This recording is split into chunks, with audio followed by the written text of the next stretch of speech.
It's about impact, not impressions.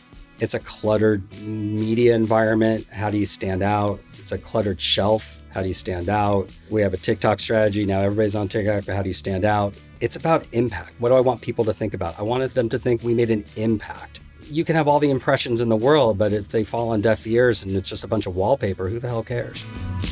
The soul is the part that makes you feel something. The science makes sure everyone sees it. Together, they make the unstoppable. In today's world, how does a brand break through the noise and become iconic? Join me, Jason Harris, as I speak with the world's leading marketing experts about how they use soul and science to build an iconic brand. Let's lock in and together fast forward our marketing minds on the Soul and Science podcast.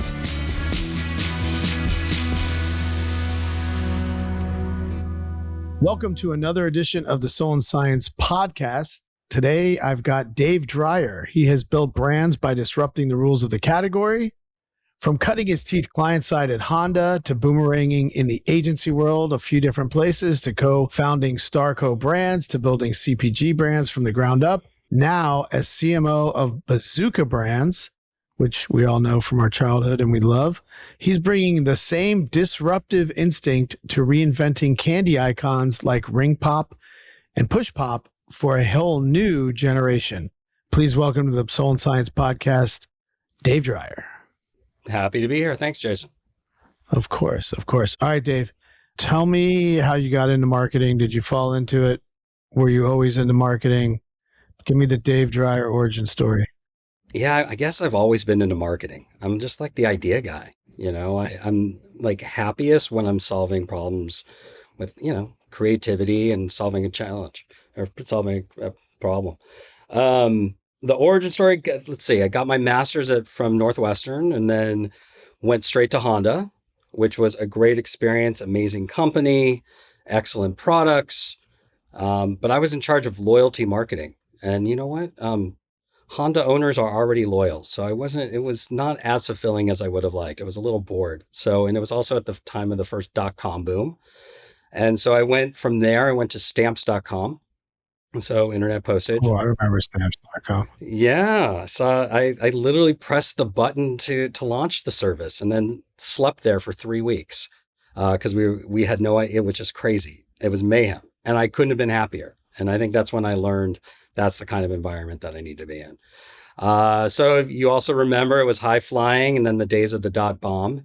And I said, well, where can I get that kind of thrill that I was getting at the .com somewhere else. And that led me to the agency side. And I worked for Deutsch, then Chiat Day, TBWA Chiat Day, then went back to Deutsch, then back to TBWA Media Arts Lab. I did the same thing. I boomerang back and forth between TBWA as well. Yeah, right there in LA, man. They're on the same street. So it was like pinballing back and forth for, on the same street there. But I loved my career there. I worked on a ton of CPG brands. I worked on,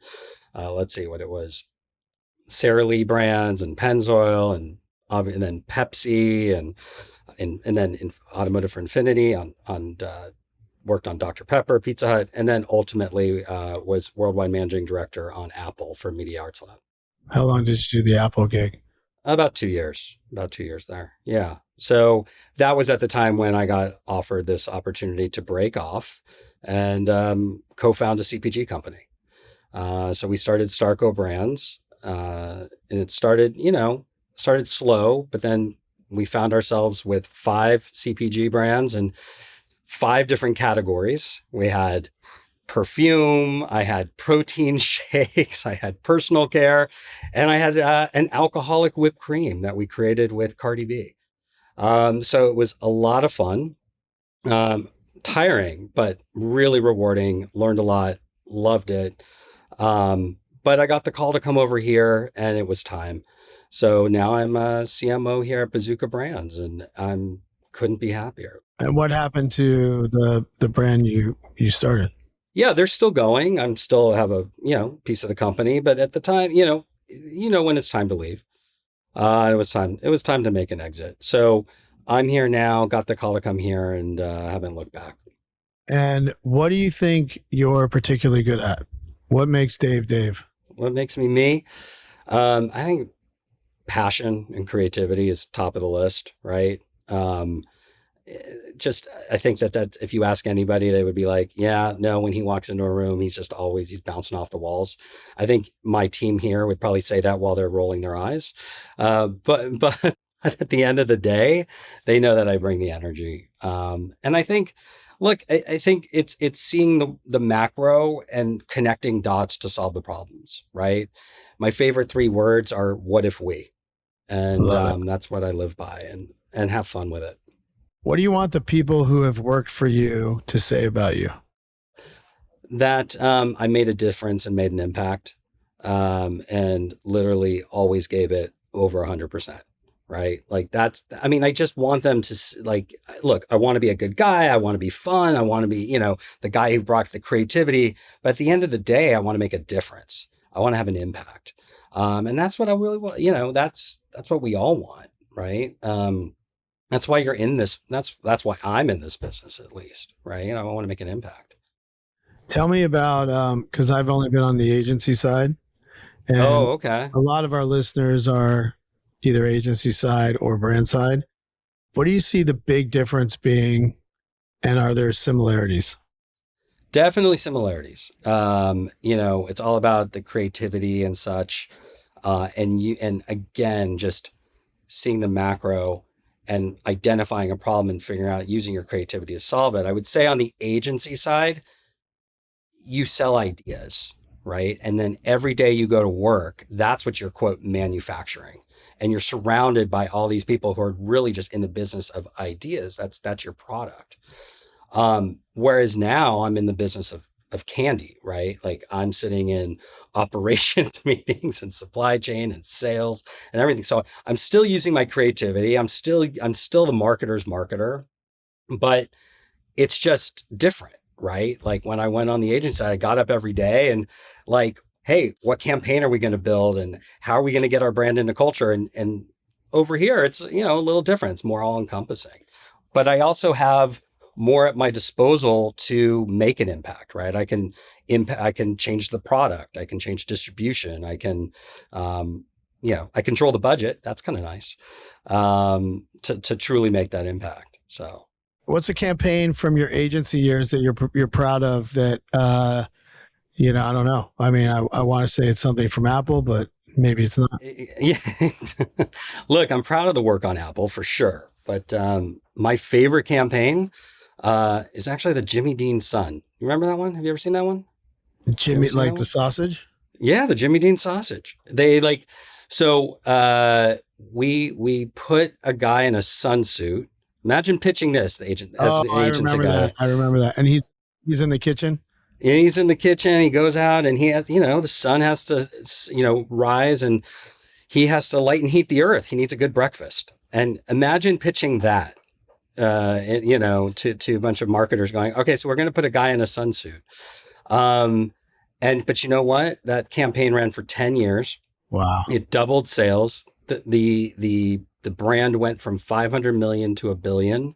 And the general manager of the business said it's because of the advertising. You're kidding me.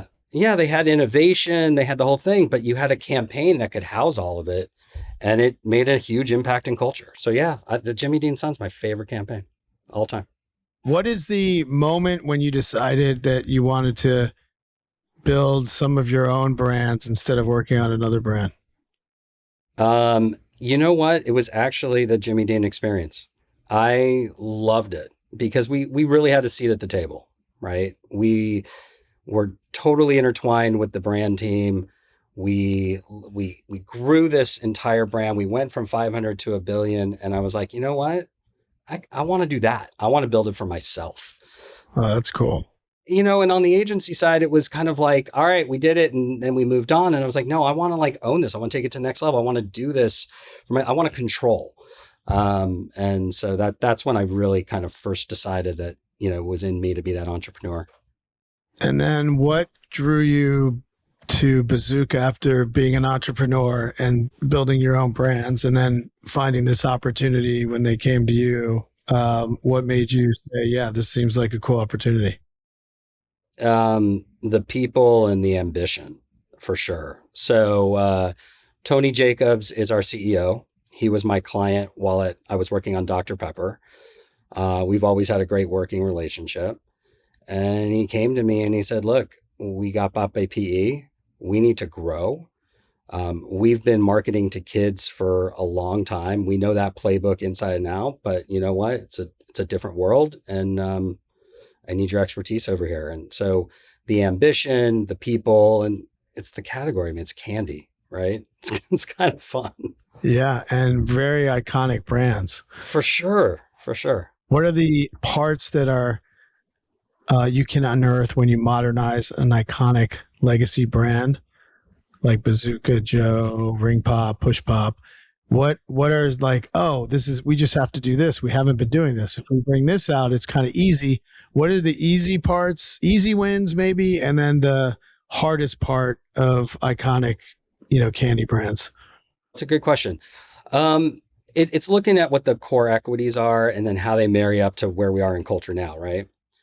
So when I came in, let's take Ring Pop, for example, right? Everybody was looking at it as like a lollipop on your finger and it was a ring. It's like, oh, okay. But I'm like, guys, it's the power of the ring. Like you're playing in ring culture, right? There's wedding rings and there's champ rings and there's, fandom and all sorts of things. And so the first thing we did is I realized that we have something called Color Fest. You can buy all orange, all blue, all green, all red. And I was like, so how does that work? They're like, well, we do okay. Like we just found like when K-pop Demon Hunters came out, we sold a lot of purple. And I was like, right, because it's fandom. And once you unlock the idea of fandom, all of a sudden we're like, wait a minute, this is edible, wearable fandom. So then what did we do? We did something like with the Knicks. Knicks won. And we were out there with orange and blue ring pops, advertising along the parade route, sampling the whole thing, and had a big campaign. People were like, oh, I get it. Yeah, that's smart. And then we're doing something, the Seahawks won the trophy. So we're doing Defend the Ring. And so for Seattle, you go first home opener, everybody's going to get a ring. We have merchandisers throughout Seattle, and that's going to be a franchise position for us. It's Defend the Ring. Whoever wins will do a big thing there. So all of a sudden it stopped being a lollipop and it started having, fandom.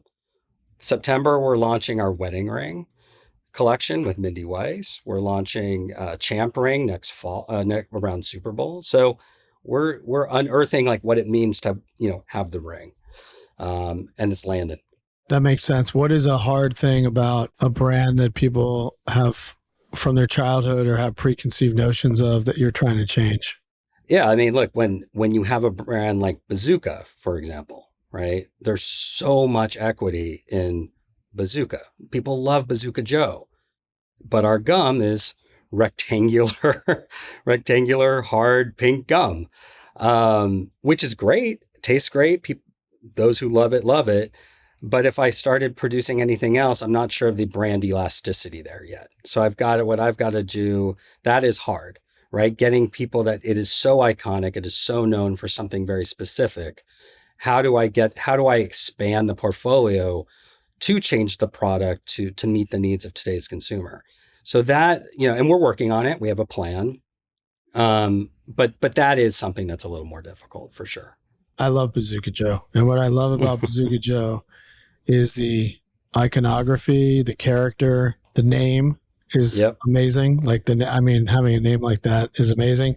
Even the, what you have behind you in your office, like is really stands out. And the reason why you're on this podcast, by the way, is I was driving, I was in an Uber in New York City, and I saw wild postings of where is Bazooka Joe, and it was come find him July 9th. And it was like this really cool, modern illustration from really cool angles of Bazooka Joe. And I happened to, we both know Rob Schwartz really well. Yep. And he's like, oh yeah, I know the CMO, because I sent it to him. He's like, oh yeah, I know the CMO there. And that's how we ended up having you on here. Oh, that's awesome. I love that. So the work actually caught my eye, and I wanted to know more about that idea and how you the idea behind it, and that he hadn't had a comic appearance in decades, and you're reinventing it. So tell me about what you're doing with Finding Bazooka Joe and what you're doing with the brand. Yeah, well, first off, I love that. And second, thank you for not ripping it down and stealing it and selling it on eBay. No, I figured you'd send me something if I got you on the podcast. So I'm all Yeah, set. well, that's for Yeah. no, but I was like, I was flattered, and half of me was flattered, half of it was like, wait, I need my advertising up. But yeah, it ended up on eBay. So that's when I knew I had something in Bazooka Joe, when it's worth stealing and putting on eBay. But to your point, I love Bazooka Joe too, right? And we come from an era where he is iconic. And so it's like, how do you modernize them? And so what we did is we went to our friends at Siegelman Stable. So Siegelman Stable, fashion brand, probably best known recently for that hat that Jalen Brunson wears every single time. I do know that hat. That's the hat. So that's Max Siegelman. And so we went with them. We said, all right, let's work together to get Bazooka Joe back into culture. And so that campaign, so it was drawn by Pete, who draws all the comics. But we worked with Max, and together was an integrated effort where we didn't want to just say, hey, we're back. Here's Bazooka Joe. It's like, how do we do this collectively? So we started with Where's Bazooka Joe? We had the wild postings up, which created intrigue, which was great. We had stuff on social. Where we started, bringing the comics to life and bringing Bazooka Joe to life. We then dropped a limited edition Bazooka Siegelman Stable hat and shirt, which sold out in no time, which again showed us the power of Bazooka Joe.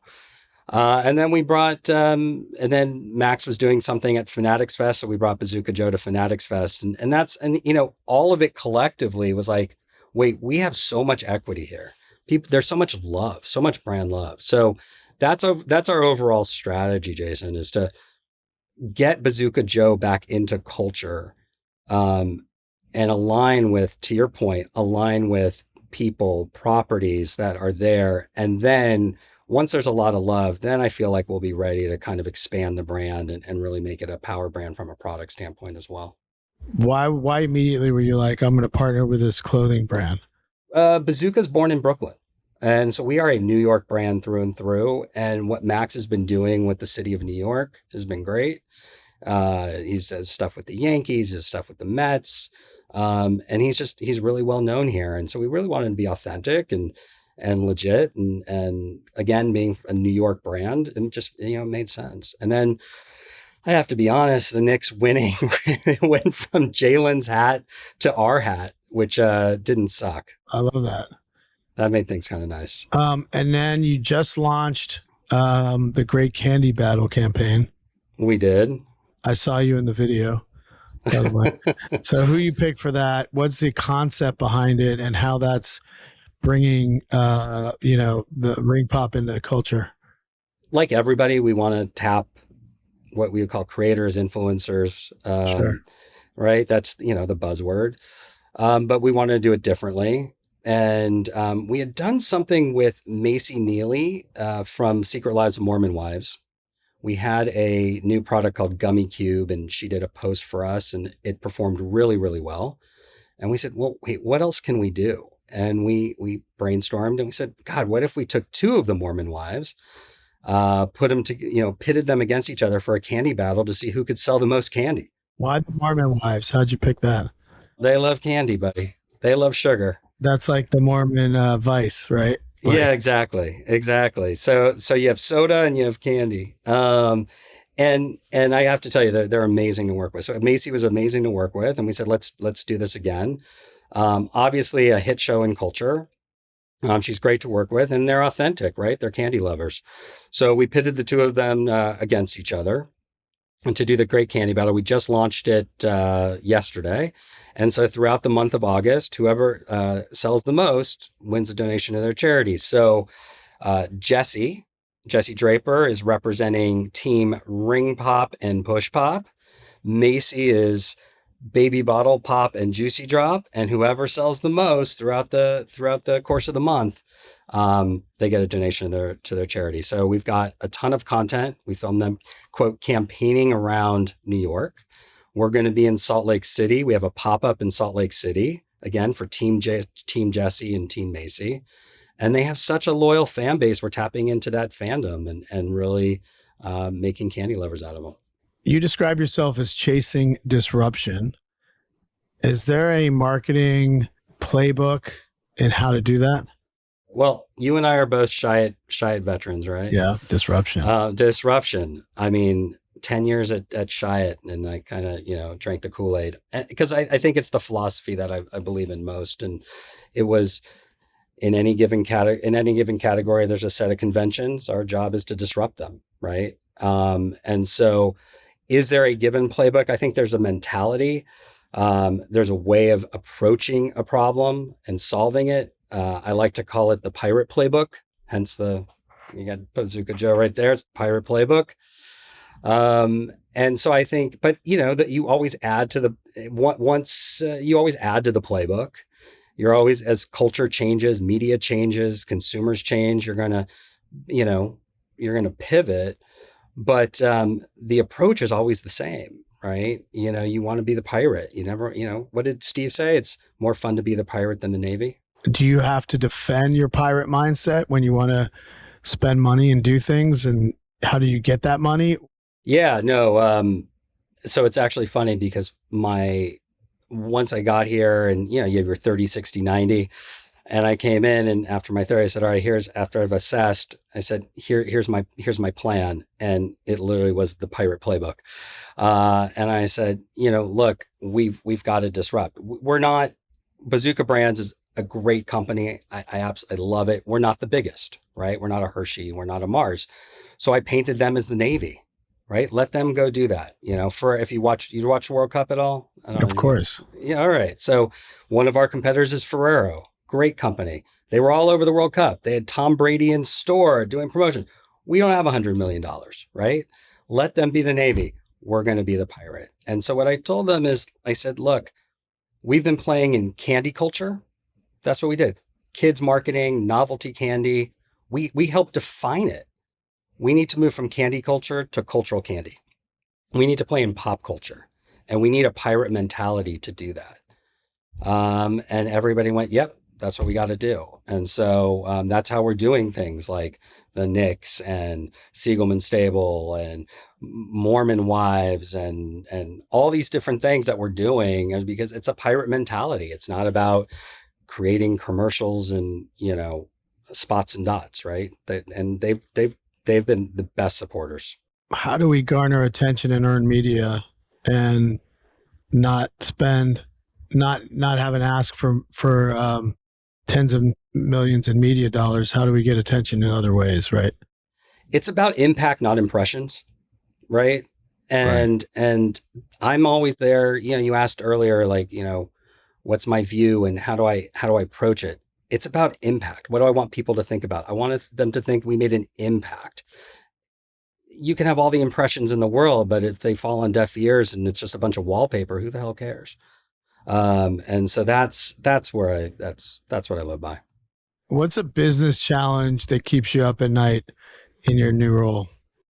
If I had to boil it down to one word, it'd be visibility, right? It's a cluttered media environment. How do you stand out? It's a cluttered shelf. How do you stand out?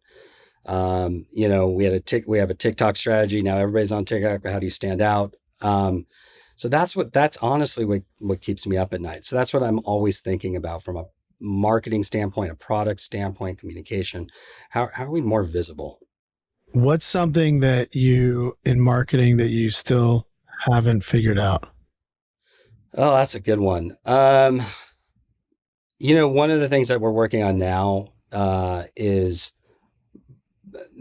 like true measurement of impact. And now I'm going to get a bunch of calls from people who are like, I have a tool. But one of the things that we are looking for is, it's not about, obviously, we have all the metrics from data in terms of velocity and sales and household penetration and repeat. And then you have on the marketing side, impressions and engagement and everything. But how are you truly measuring? And you obviously we have a brand health tracker, but how are you measuring impact, right? Like you telling me that you were driving through New York and you saw us on a billboard and you just stopped and you wanted to meet me. I mean, like, that's cool. I love that. You would never know if I didn't tell you that, though, right? Yeah. I wouldn't know. You're I right. wouldn't know. I have a 17-year-old son and I'm talking to him and his friends and they tell me which brands are hot, which ones aren't. But absent of me talking to them, how do I really gauge who's like part of the social conversation, who's making an impact? Again, my students at USC, they could all tell me hot brands and such, but what's really truly measuring that impact? Do you think there's a lie in marketing that people keep perpetuating? That you need a lot of money to succeed. Ooh. I'll try not to say that to a lot of our customers. All right. Do you want to edit that one out? No, we'll keep that one. But you don't need a lot of money to succeed. You got to be smarter. You got to be smarter. What is one of the hardest conversations in your career that you ever had to have? Toughest conversation? Oh, that's easy. Honey, I want to leave and go start a CPG company. I want to break off from Apple and start a CPG company. That was not easy. That was not easy. But man, my wife's really supportive. We've been married 26 years. She's incredible. So when your wife supports you and you do that, you have to you got to answer to the investors and your wife on if you're doing well or not. That's exactly. And what's the ROI on that? Right? How do you measure? How do you measure success there? Do you have a mantra or a quote that you live by that you think about? Yeah. Like, look, it kind of goes back to disruption, right? I look in the definition of insanity is doing the same thing over and over again, expecting different results. I'm sure you, of course, I've used that many times. You've used that many times. Look, if I have to say, that's the quote. That's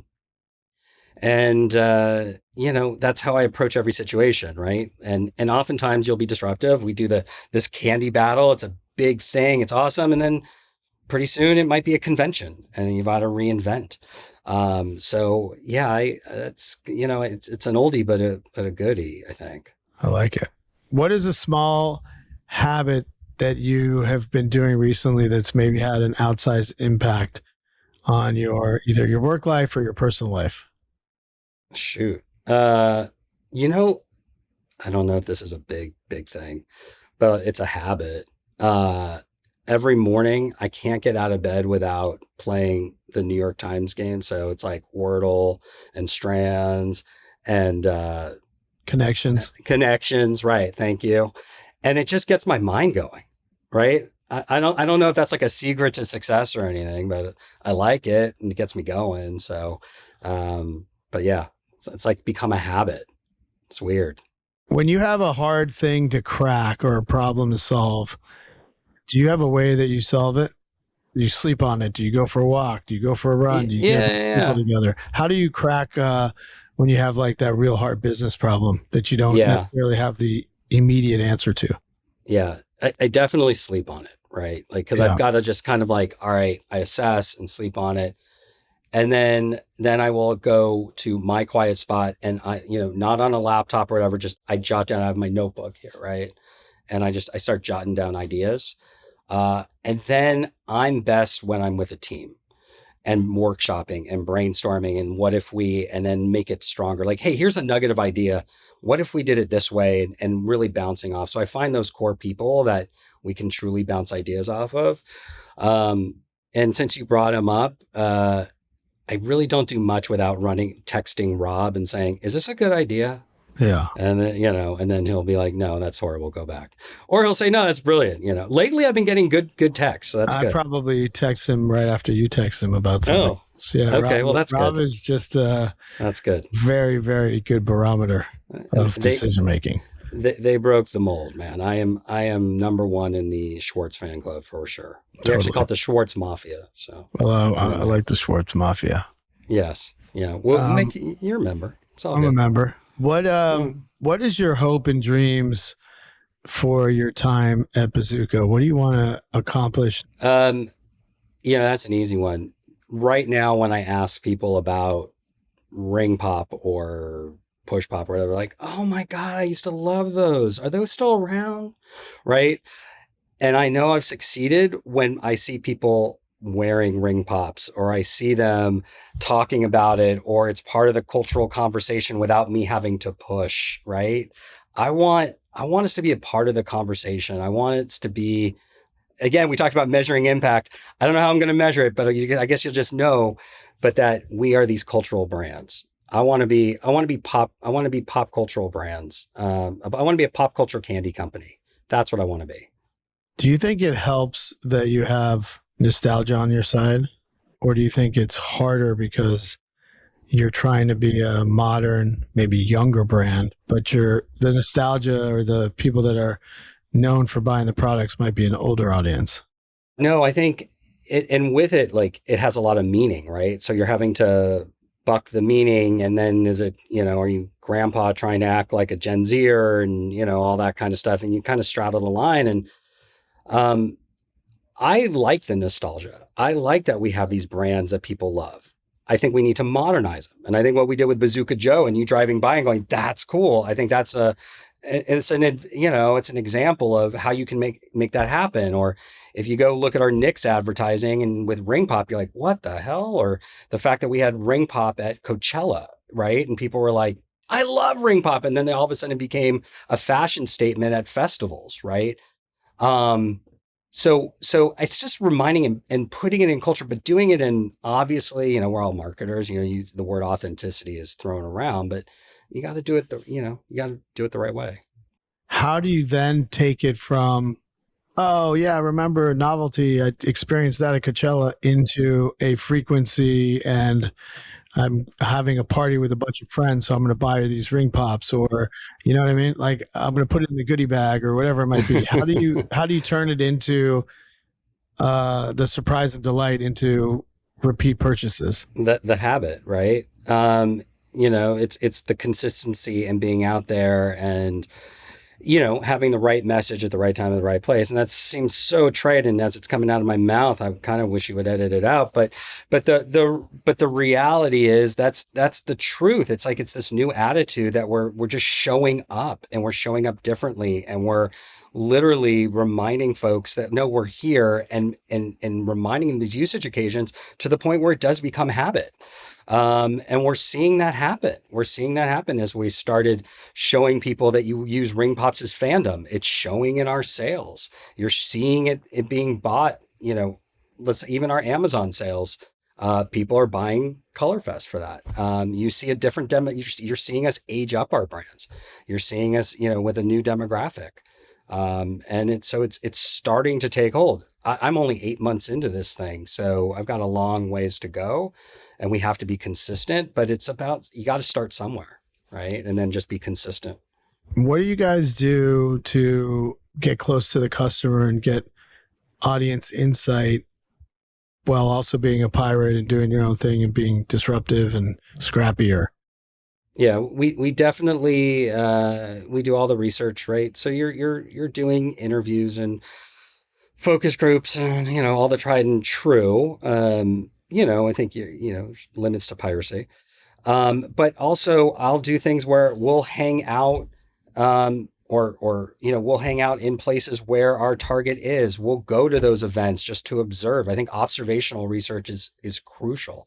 I make it mandatory that my entire team is on TikTok and what's trending and where do we want to, what's trending, what are people using, what are the insights, what are behaviors? Not because I just want to market to them, but what are the opportunities for us and how can we deliver and what are people saying? How are they behaving? So I truly believe in just being like seeing people as people, not as consumers or with forced research. But we do that because I've got to. But the meaningful stuff for me is truly observational and really understanding and reading and watching shows that I normally wouldn't watch. looking at TikToks I shouldn't be watching. It's like, my algorithm is so messed up. It's got the Mormon wives on there. It's got Cardi B, Mormon wives. I've got sports, politics. I've got everything. Candy. But TikTok is a mandatory for my team. We have a weekly meeting. We talk about what we're seeing, what we're finding, insights. So TikTok and specific shows. So, yeah, that's, I think just understanding culture, having your ear to the ground is important. All right. I'm going to ask you a lightning round where I want you to not think too hard, but just pop off what's in your head. Let's do it. The one thing marketers should think about more often is people, not consumers, not whatever, just be human. Sometimes when we're marketers, we tend to take our human hat off, and it's like, these are just people. Brand to human, not brand to consumer. Yes. Thank you. The future of AI is what? Not going away. It's lean in, because it ain't going away. If you could only track one KPI, what KPI would you track? Relevance and impact. Impact. Back to that word. Back to impact. How would you define a brand soul? I think it's core belief. I think that's it's true belief, and I think whether and that belief turns into behavior, and how that manifests in behavior. So belief to behavior for sure. The Bazooka brand is the best at Bazooka Brands. I'll say the portfolio. Okay, the Bazooka. We're the Bazooka brand plural. The Bazooka brands are the best. The best at understanding culture and being a pirate to make our name within it. I love that.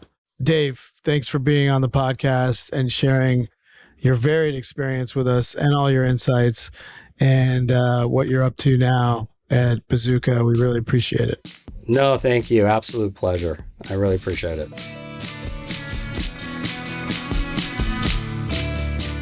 Soul and Science is a Mechanism podcast produced by Maggie Bowles, Ryan Tillotson, and Lily Jablonski. The show is edited by Daniel Ferreira with theme music by Kyle Merritt.